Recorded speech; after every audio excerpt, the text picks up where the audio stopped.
ကိုနိုင်တယောက်ဒီဆေးရုံအိုကြီးရဲ့ရေခဲတိုက်မှာညာဆိုင်တာဝန်ကြတာပထမဆုံးအချိန်မှာသူအရင်ကလုံခြုံရေးဝန်ထမ်းလုပ်ခဲ့ဘူးပေမဲ့ဒီလိုလူသေးလောင်းတွေနဲ့တခန်းနဲ့တူရှိနေရလိုမျိုးတော့မလုပ်ဘူးပါဘူးသူ့မတိုင်ခင်ကလှုပ်သွားတဲ့ဦးလေးကြီးကဂျူတီချင်းကန်ဒီမှာသူ့ကိုထူးဆန်းတဲ့စကားတစ်ခုမှားခဲ့ပါတယ်အဲ့ဒါကတော့မောင်နိုင်ည2 နာရီကျော်ရင်ဘေးအတန်ကိုမှစိတ်ဝင်စားနေထူးသဖြင့်အမတ်6အန်ဆွဲကအတန်ကိုကြားရင်လုံးဝသွားမကြည့်ပါနဲ့ဆိုတာပါပဲအဲ့တော့ကုနိုင်ကဒီလူကြီးတက်တက်6တာပဲဆိုပြီးရေမိုးခဲ့ပါတယ်ရီခဲလိုက်ဆိုတော့အေးဆက်ပြီးတိတ်ဆိတ်နေတာဘာအတန်ထွက်เสียမှအကြောင်းမရှိဘူးလို့လည်းသူတွေးခဲ့ပါတယ်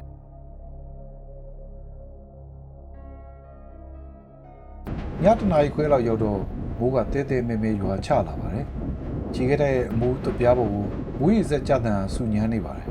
်လေတိုက်တဲ့အတန်တွေကလည်းတဝေါဝေါနဲ့ကြားနေရပါတယ်ကိုနိုင်လည်းအပြင်းပြေကွင်းရလေးကိုဝိုင်းဖုံးတိုင်ဖွင့်နေလိုက်ပါတယ်ရီခဲတိုက်ထဲမှာဖော်မလင်နဲ့ပိုတိုးတိုးနဲ့ကရောထွေးပြီးလှိုင်နေရကြောင်းအစကတော့နှာခေါင်းပိတ်ထားခြင်းပေမဲ့ကြာတော့လည်းရင်ပါသွားခဲ့ပါတယ်ည2 နာရီ 15 မိနစ်ကိုရောက်တော့ရုတ်တရက်မီးကဖြတ်ခနဲ့ပြတ်သွားပြီးရေခဲတိုက်တစ်ခုလုံးလည်းမှောင်ကျသွားပါတယ်အရေးပေါ်မီးစံမောင်းခင်စက်ကင်ပိုင်းလေးအတွင်းမှာကိုနိုင်အတန်တစ်ခုကိုကြားလိုက်ရပါတယ်တောက်တောက်တောက်ဆိုတဲ့အတန်ကမိုးတန်ကြားတွေကထွက်လာတာပါတကားခောက်တန်လို့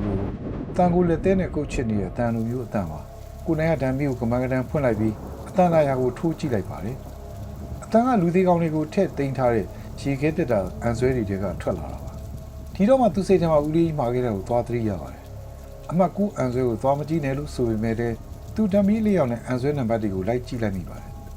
အမှတ်9အန်ဆွဲကငြိမ်သက်နေပါတယ်ဒါပေမဲ့အဲ့အန်ဆွဲရဲ့အောက်ခြေမှာတော့ရေဒီဆူရွှဲနေတာကိုတွေ့လိုက်ရပါတယ်ရေခဲတိုက်မှုရေကျတာဖြစ်နိုင်ပေမဲ့ဒီရေတွေကညူညင်းညစ်အယောင်တန်းနေပါတယ်သူကြည့်နေတော့မှပဲဂလောက်ဂျလောက်ဆိုတဲ့အတန်တွေထပ်ကြားလိုက်ရပြန်ပါတယ်ဒီတစ်ခါတော့ပူကျဲလာပါတယ်အတန်ကအမှတ်9အန်ဆွဲအတွင်းကထွက်လာနေတာတေချာသွားပါပြီဒီတော့မှကိုနိုင်ရဲ့ခါကနေခေါင်းထိချက်သိန်းတွေဖြန်းကနေထသွားပါတယ်လူသေးကောင်ကဘလို့လုပ်ပြီးအတန်ပြုတ်နိုင်ပါလဲကြွက်တွေများဝင်နေရလားလို့လည်းတွေးလိုက်မိပါတယ်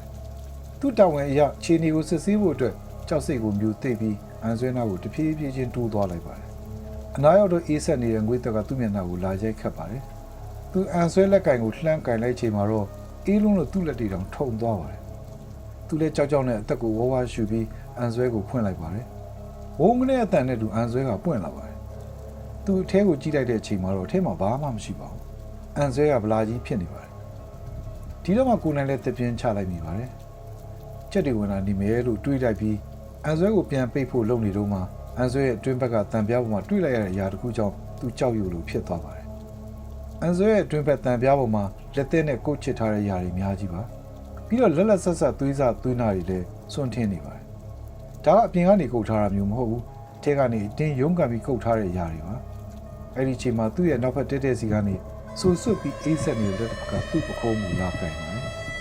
်ကျမကိုဘာလို့ပြန်ပိတ်ထားရလဲဟင်းဆိုတဲ့မိမတယောက်ရဲ့အကွဲကွဲတန်ကသူ့နားနားမှာကပ်ပြီးမေးလိုက်ပါတယ်ဒီအတန်ကိုကြားလိုက်ရတဲ့အချိန်မှာကိုနိုင်တယောက်လှည့်မကြည့်ရတော့ပဲအော်ဟစ်ပြီးရေခဲတဲ့အပြင်ဘက်ကိုပြေးထွက်လာခဲ့ပါတယ်မိုးရွာထဲမှာလဲကျလိုက်ထပြေးလိုက်တဲ့လုံကျွေးခိတ်ကိုရောက်မှပဲသူသတိလစ်သွားပါတော့တယ်ဒီသတင်းကိုကြားတော့နောက်နေ့မနေ့မှာစေးုံအုပ်ကြီးနဲ့ရဲတွေရောက်လာပြီးစစ်ဆေးကြပါတယ်ကိုနိုင်လည်းသတိရလာတယ်ပြီးဆိုတော့သူကြုံခဲ့တဲ့ဖြစ်ပျက်တွေအမှတ်9အန်ဆွဲတွေကလက်သေးရာတွေအကြောင်းကိုတုံတုံရီနဲ့ပြောပြလိုက်ပါတယ်ဒါပေမဲ့စေးုံအုပ်ကြီးရဲ့မျက်နှာကတော့အံ့ဩသွားပုံမရပဲတက်ပြင်းကိုသာလေးလေးပြင်းပြင်းချလိုက်ပါတယ်မောင်နိုင်မင်းတွေ့ခဲ့တာတကယ်တော့တရေ6ခံရတာပါလို့ဘေးနားမှာရက်ကြည့်နေတဲ့ကိုနိုင်ကိုလှုပ်လွှဲပေးခဲ့တဲ့ဦးလေးကြီးကဝင်ပြောလိုက်ပါတယ်ပြီးတော့မှသူကဆက်ပြီးအမှတ်9အန်ဆွဲရဲ့ဝမ်းနေစရာသမိုင်းကြောင်းကိုဖွင့်ဟလာပါတယ်လွန်ခဲ့တဲ့9 နှစ်လောက်ကဒီဆေးရုံမှာကားတိုက်မှုနဲ့ရောက်လာတဲ့မိန်းကလေးတစ်ယောက်ရှိခဲ့ပါတယ်ဆရာဝန်တွေကသူ့နှုတ်ရက်သွားပြီးဆိုပြီးအတီးပြုတ်လိုက်တော့ရေခဲတိုက်ထဲကအမှတ်9အန်ဆွဲတွေကိုထည့်လိုက်ကြပါတယ်တကယ်တော့အဲ့ဒီချိန်တုန်းကသူကမသိသေးဘူးကွာလို့ပြောလိုက်တဲ့ဦးလေးကြီးရဲ့အတန်ကတုံနေပါတယ်အဲ့ညမိုးတွေတဲနေတဲ့အချိန်အန်ဆွဲတွေကနေတောက်တောက်ဆိုပြီးတကားခောက်တန်တွေအကူကြီးတောင်းတန်တွေထွက်လာခဲ့ပါတယ်ဒါပေမဲ့အဲ့ဒီညတာဝန်ကျတဲ့အဆောင်ကတရေ6တဲ့ထင်ပြီးကြောက်လွန်းလို့သွားမကြည့်ရဲခဲ့ပါဘူးသူကဆောင်ခေါင်းမှုခြုံထားပြီးနေလိုက်မိပါတယ်မနေ့မိုးလင်းလို့အန်ဆွဲကိုဖွင့်ကြည့်လိုက်တော့မှအဲ့ဒီကောင်မလေးရဲ့မျက်လုံးတွေကပြူးပြီးတည်ဆုံးနေပါပြီအန်ဆွဲရဲ့အတွင်းဘက်ကတန်ပြားမှာလည်းအပြင်ကိုထွက်ဖို့ကြိုးစားရင်ကုတ်ဖဲ့ထားတဲ့လက်သေးရာတွေသွေးစားသွေးနာတွေနဲ့ပြည့်နှက်နေတာကိုတွေ့လိုက်ရပါတယ်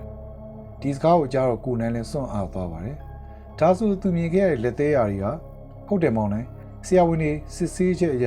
အေးတိုင်အောက်ဆီဂျင်ပြတ်လိုက်တဲ့အတိုင်းရဲ့ကြောင့်မနေ့ဝီလီဝီလင်းရောက်မှပဲသူအသက်ထွက်သွားတာတဲ့ အဲ့ညကအဆောင်ငါသာသွားကြည့်ခဲ့ရင်အဲ့ဒီကောင်မလေးမသိနိုင်ဘူးဒီဖြစ်ဖြစ်ပြီးတဲ့ကအမှတ်ကူအန်ဆွဲတွေကနေညဘက်ဆိုအမြဲတမ်းတကားခောက်တဲ့နေကြားနေရတော့တာပါပဲသူကအခုချိန်ကြီးသူ့ကိုအထက်မှာပိတ်ထားတော့လို့ထင်နေရှာတယ်လို့ဆက်ပြောလိုက်ပါတယ်ဒီစကားကိုကြားတော့ကိုနိုင်တယောက်ကြိုးချမ်းသွားမိပါတယ်မင်းညကသူ့ခုံးကိုလာကန်ပြီးကျမကိုဘာလို့ပြန်ပိတ်ထားရတယ်လို့မေးခဲ့တဲ့အတန်ပိုင်ရှင်ကောင်မလေးရဲ့ဝိညာဉ်မှန်တေချာသွားပါပြီ